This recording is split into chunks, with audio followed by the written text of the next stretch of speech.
Every single planet in the solar system has undergone change, and so has their moons.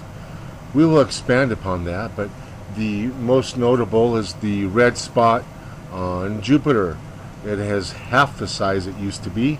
It's spinning slower and growing taller. And basically it's from external pressure created by a second wind or cosmic rays. Most of it neutral helium. This compresses the spot into a smaller spot, but yet creates resistance and slows it down. Much like a pottery wheel, when you squeeze the clay, the clay slows down. It shrinks and grows taller as you squeeze the turning clay. Saturn, most notable, the jet stream of Saturn went from a sphere to a hexagon. It has also changed color. Again, this is just in a matter of 10 years. What in the solar system happens in 10 years in terms of solar system events, that's a very, very, very short period of time. Many theories as to why the color on Jupiter, on Saturn specifically, has changed from just 4 years. And the silliest and stupidest, of course, notion is that Saturn's entering into winter or spring, and somehow that changes your whole color of your entire planet's atmosphere. Nothing about cosmic rays absorbing green light, scattering green light, taking the blue light away, kind of, and then adding electron white light and changing the color of your atmosphere. But all planets are undergoing change. Mars used to have polar ice caps. It doesn't anymore. And they'll try to tell you, well, Mars is entering into a summer. But right now, Mars is its furthest point away from the sun that it can get. And even Jupiter has new moons that were retrograde. If you were to look at the new moons of Jupiter, it would look similar to this diagram, the new moons of Saturn. So Planet X has made its presence known. It's been very obvious to those who look for the symptoms that would be predictable. One of the other symptoms was comets and asteroids coming into our solar system, unbefore seen. Much of when you track our NEOs and your dwarf planets and your asteroids and your comets, you look at them and you do begin to see that there are some similarities between comets and asteroids. Asteroids generally have more crater marks, but not all of them. And even some comets have crater marks. But what is really odd is that many of these objects, whether they be asteroid or comets, have like a peanut shape to them. And it's very, very common, especially in comets. And all of this that you're looking at adheres to the theories and principles we have put forth over the last few years. A collision orientation, a collision origination, a collision-based solar system. The reason these objects are oblong at the end and thin in the middle and they look volcanic is because they mixed a rocky planet with a fiery, hot brown dwarf star.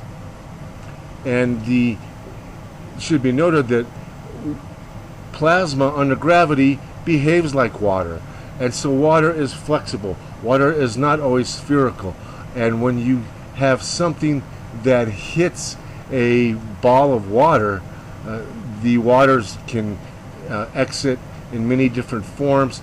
Almost rarely in the beginning is it very spherical. You don't see the nice round droplets when you have a collision of a body of water. And the structure of the solar system also lends itself to proving that we're a collision-based solar system. we have so many debris fields and so many comet groups and so many NEOs, and it really begins to fall into place when you put some of this stuff into motion. You get to see how all of this conforms to a Planet X theory it's written in stone by the Sumerians. This is your comet group called the Jupiter family. Many of the orbits extend out past Jupiter, but they all have a very similar perihelion, the closest approach to the sun, and most of their stretched out orbits are all on the same side of the sun. That area there where they all cross, that area, people are now calling it, are you ready for this? The other Big Bang.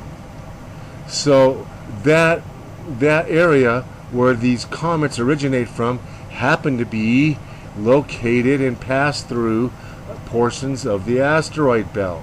So if the asteroid belt was created by a collision, and comets were created by a collision, and the rocky material tried to retain much of the orbit momentum sustained from their previous rocky planet, and the inclined orbits of that star that collided with a horizontal orbit of the planet, then the debris coming off the star would be more inclined and follow and try to keep into that line of momentum. So that's why comets are inclined, and asteroids mostly are conformed to a disk.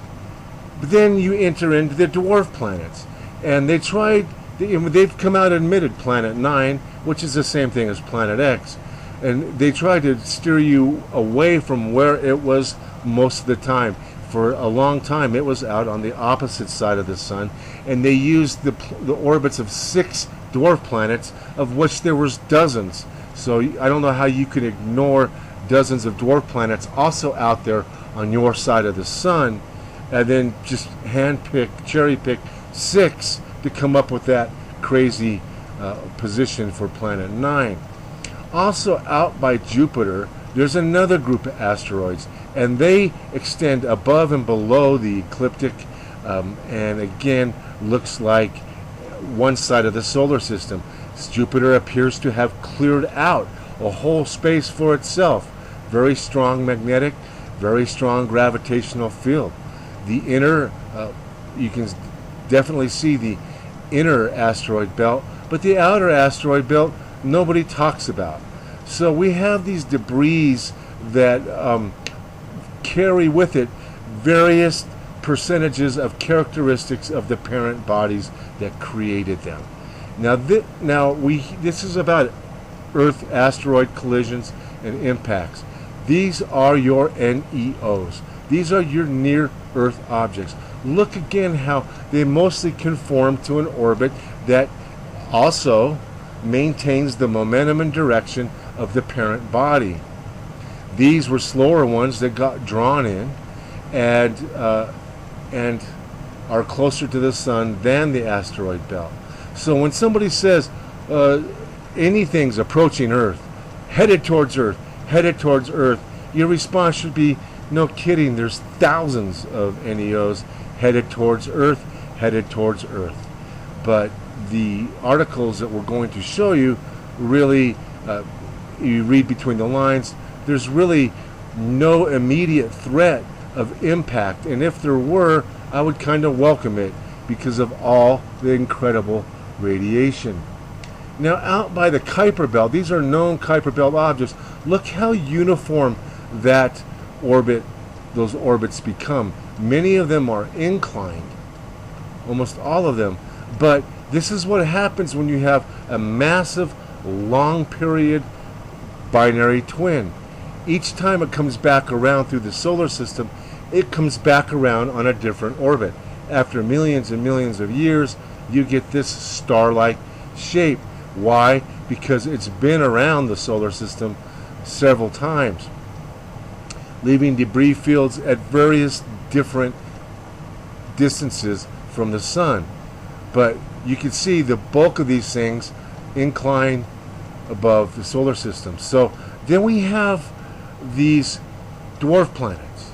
And if you look at their orbits, many of them share also a common point. Well, that's just what the comets did. So now we have a common point for your dwarf planets, and yet they want to put Planet X out on the other side of the solar system.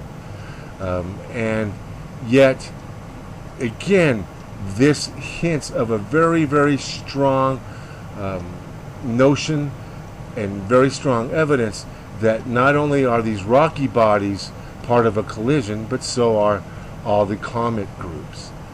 And so your NEOs, they're everywhere, and there's no getting away from them. And we have more stuff and debris coming in from the asteroid belt because certain things have slung them there, like a second star that has approached our solar system, a dead star.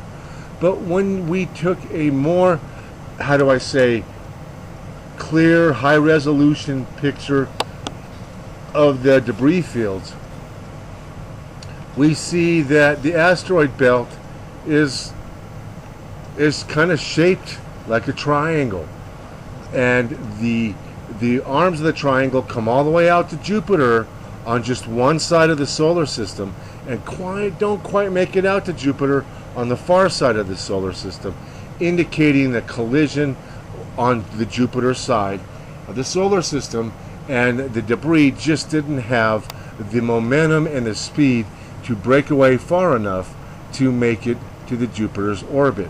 But Jupiter is responsible for the shape of the asteroid belt and has cleared itself its own little home. And of course, recently Jupiter's picked up a dozen new moons, all traveling at the same incline and the same direction as Saturn's new moons. So everything we look at looks like a collision. And why the peanut shape? Why the oblong lobule ends at some of these? Even the asteroids look like they want to become peanut shaped. And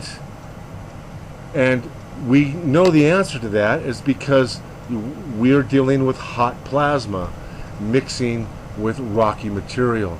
And we'll show you that under gravity, hot plasma behaves to fluid dynamics. Well, then we look way out at the Kuiper belt, and we see the further out to the Kuiper belt we get, the more inclined even the rocky objects become. And that's because that's where Planet X likes to hang out. Now we have another group of comets that are long period comets that again are very, very inclined, and we think that these comets are related to the Kreutz comet or the Kreutz comet. And some of these you may recognize. Halley is one of them, but these are not a family of comets that are grouped together as a family because of where their orbits are, because Halley is still inclined but come and goes from Aquarius. These are grouped because of their periods, and so you have a long period, medium period. Most of these are always inclined. Very few comets have the same orbit as asteroids. Again, substantiating what's written in stone. And when you look at the extremely long period comets, you'll see where some of these are new. Some of these had just showed up and were clustered together. So how do comets that are supposed to be separated by billions of miles come in groups like this and stay clustered together? And some of them got captured by the sun and are now no longer long period comets. Those are all new comets. And when we look at, we're going from comet group to comet group, and once in a while we'll throw in an asteroid group. But some of these comets, you may recognize their names. There's Temple in there. There's all kinds of recent ones that you may recognize, Comet Holmes. And we think these were brought here by Planet X. Look at that string of comets going around just outside of Earth's orbit and Earth comes out and touches that string of comets, that's a whole new string of comets. And it's really, really, I think these represent new comets. I really do, because why did we just discover them in the last 10 years? If they're not that long period, some of those were medium periods. So, but here's Phaeton. These are outer asteroids now. These are not comets, and you'll see many conform to that same twirling motion. They're not so mixed up and opposite directions and inclined as the cometary groups, but these settled into an orbit around the sun and maintain a direction that's consistent with the entire solar system. When you bring in something that's retrograde and long period, every time it comes back through the solar system, it comes back through at a different place, because the sun's traveling at 800,000 kilometers an hour. So, at 3,600 year intervals, it's gonna be hundreds of billions and billions of miles the sun has traveled. You cannot possibly orbit the sun in the same place. But here's a collision with water and weightless atmosphere. And this is a hard body meeting a soft body like a brown dwarf star, and you can see what happens. Now, a lot of this will try to reconglomerate in the solar system. But look at the foreground. Many of those droplets are oblong. They're not spherical. They're oblong. And the reason they're oblong is because water starts out as a stream or a tube or envelope of water. When you collide anything with it, the water goes off in different directions. But if there's a spin and you're oblong, the centrifugal force of that spinning water, that spinning lobule, will force matter to the ends of your elongated droplet, and therefore the mass will congregate at either end, giving you a skinny middle and a fat end. But look at most of these waters lobules, almost none are completely spherical yet. So imagine a really hot molten hybrid debris, part rock, part star, and cools off quickly as it's spinning, and you get your nice peanut-shaped comet. Now we look at the NEO database. These are for the next few months. I don't see anything that's going to come in and hit Earth. And I kind of want a small one to hit Earth. And they're saying that we've been getting hit by a car-sized asteroid every year. We've been getting hit. And that's a change. That's an increase.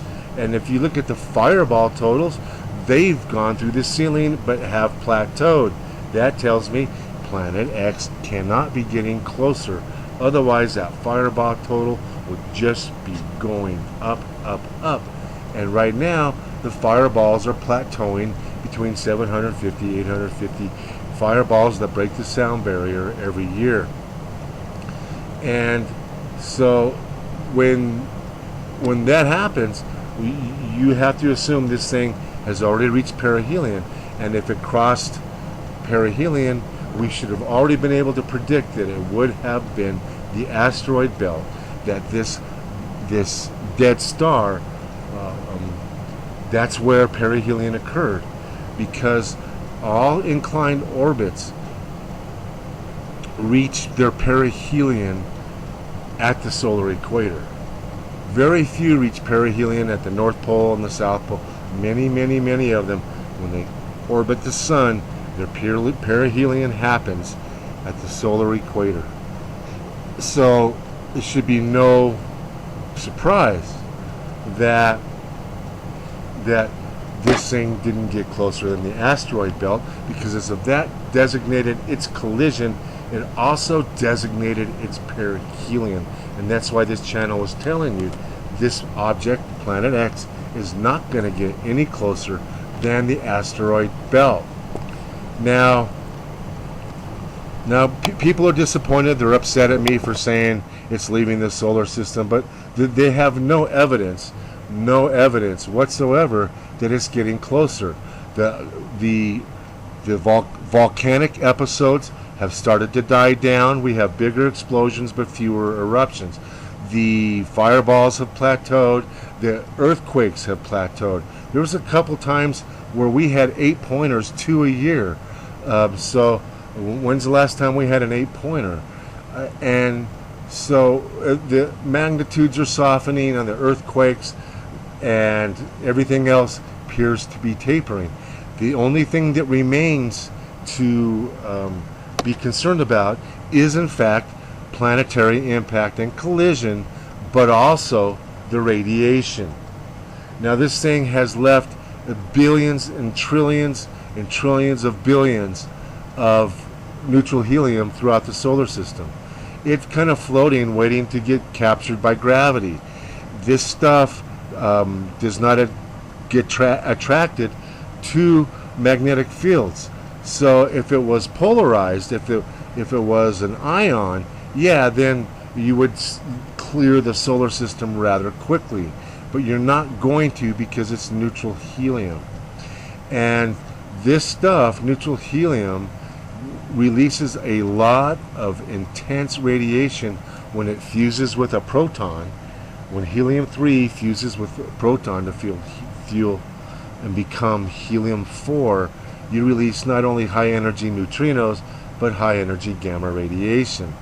So when you see all the protons disappearing, but yet the background radiation is 10 times higher than it used to be, well, there's your answer. Helium-3 is swallowing up the protons, forming helium-4 and a lot of radiation. The other thing too is helium has all its electrons, so when it gets heated by the corona of the sun, when this stuff passes too close to the corona, it ionizes. That releases X-rays. And then the collisions, again, more gamma radiation. And now we have these electrons flying around, changing direction, captured by the loops, and the electrons are another source of gamma radiation. So if you're wondering why we have extra ultraviolet C, extra infrared, a decrease in green light, an increase in red light, if you're wondering why X-rays, just background X-rays, have gone up, why you have the answers right there. If you want to know why all the planets are changing, why their atmospheres are changing, why their storm patterns are changing, again, cosmic rays interacting with the atmospheres of those outer planets. Also, inner planets. So, the standing wave on Venus. When Venus passed through the focusing cone of helium, that standing wave, it actually goes around Venus quite regularly in a V-shaped wave. That wave stalled out completely, and they called it a standing gravity wave, which I've never heard of, but that's what somebody called it. And so everything that's happening around you is explained by the presence of a failed star, a dead star. We know it's not a hot star. We know it's not a monster star. We know it's a fragment because of the lack of seismicity that we're seeing. If this thing was a full-size star, we probably wouldn't even be here right now. And these fires would have begun 10 years ago, 20 years ago, these devastating wildfires. There's almost every answer to all the mysteries of the solar system. Even Neptune, its atmosphere has changed. Uranus, its atmosphere has changed. All of it has to do with cosmic ray interaction. And the NASA, of course, gives you an excuse that, well, these planets are changing seasons. They're going from spring to winter. Well, if we're going to winter, what happened to Mars's polar ice caps? If we're going to winter, how come some of the planets have got hotter? I mean, if we're going into winter, how can you call a 4-year or 6-year stretch or even a 10-year stretch on a planet that has a 150-year orbit? Give me a break. And we have winter, we have spring, summer, fall. Well, we used to have spring and fall, but that doesn't change all of our color. It doesn't change our color of our atmosphere. So there's your answers. There's all your answers. And the only answer that people cannot ascertain is to why we have fewer sunspots. And I don't think we have fewer sunspots. I think we have the same number of sunspots. But when the sun is hotter, how much hotter? 5,000 degrees hotter at the surface, and even hotter in the corona, then the iron asteroids that compact and impact the sun at the surface plasma level are being exposed to 5,000 degrees more temperature. Therefore, you degrade your sunspots even faster. So basically what you're having is an increased turnover in sunspots, not fewer sunspots, just shorter lived sunspots. And that will bring your totals down. When the sun cools off and these iron asteroids hit the sun and they're back, the sun's back at its normal yellow color, and then we're not having all these radiation coming out of the corona, then and only then will our sunspot numbers appear to increase. But in no way does the lack of sunspots even imply, suggest, or infer that the sun is putting out less energy. If you think that's the case, just go lay out in the sun for 8 hours and see how you feel. Until next time, be prepared and not scared.